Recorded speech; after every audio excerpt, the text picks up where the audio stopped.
صالح وایي د الظواهري د مرګ اسقاط پاکستان او د کندهاري طالبانو مشر واخیستل. زجر به یې افغانان ګالي. د افغانستان د بېواکه شوي ولسمشر لومړي مرستیال امرالله صالح د کابل په وزیر اکبر خان سیمه کې د امریکا د بې پیلوټ الوتکې د برید پر مهال د القاعدې شبکې د مشر ایمن الظواهري د وژل کېدو د پایلو په اړه خپل تحلیل وړاندې کړی.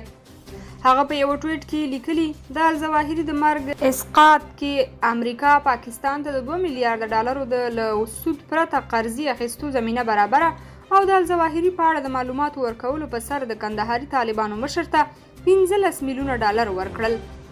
صالح زیاتوي چې د دې په بدل کې به بایډن د مثبتو خبرونو سره ټکی او ملا هیبت الله خاموشوي.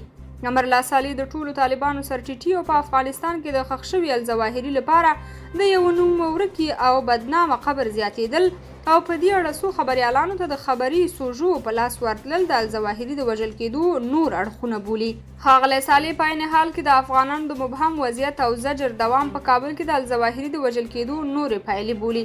طالبانو د الظواهري د مرګ د نورو جزئیاتو په څیر په دې اړه هم څه نه دي ویلي. درنو کتونکو خپل نظریات مو راسره په کمنټونو کې ولیکئ او د دغسې نورو معلوماتو او ویډیوګانو لپاره چینل هم در سره لایک او سبسکرایب کړئ.